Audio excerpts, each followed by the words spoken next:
In this tutorial, I will show what O-chain structure is and how to set it up on Weidmüller switches. First, I will explain what O-chain structure is.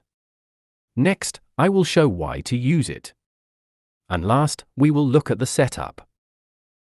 O-chain is a network topology to connect additional switches with an existing network. The switches are connected one after another, while maintaining an alternative path to the network. O-chain prevents network loops and helps maintain communication if a connection is interrupted. The benefit of O-chain is that you can add a network with redundant backup path to an existing ring topology, and it doesn't matter which type of ring protocol is running on the upper network. It makes you independent to the existing supplier. O-chain is used to improve network availability in expanded networks. It provides an alternative communication path while preventing Ethernet loops. O-chain contains two edge switches connected to the upper network, and if a connection fails, traffic can be redirected through another available path. This makes O-chain suitable for industrial applications where stable communication is important.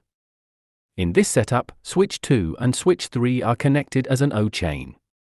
Both switches use an edge port to connect to the main network, here symbolized with switch 1. One edge port remains active, while the another is blocked to prevent a loop. If the active path becomes unavailable, the network can use the alternative path to maintain communication. Attention, first configure the switches and then connect the chain after configuration. First, connect the second switch with your computer and open the web interface of this switch and log in. Navigate to redundancy and go to O-chain. Enable the O-chain and set the first chain port to 4 and the second chain port to 5, set this port to edge port. Next, connect the third switch with your computer and go to the web interface of this switch and log in. Then navigate to redundancy and go to O-chain.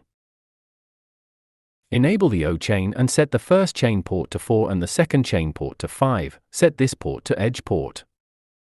Now connect the switches.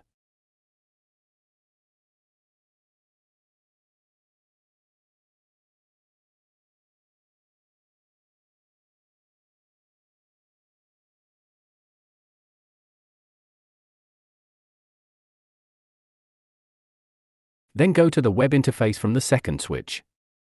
Reload the page and then we can see the chain is healthy. Now our PC is connected to the third switch. Then try to reach the first switch. And we can see the chain works. Now the additional switches are connected to the existing network. To check the redundancy, remove a cable from the second switch. Now you can see the chain is broken.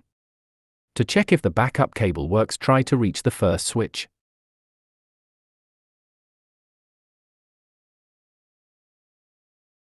And we can see our chain topology works very well.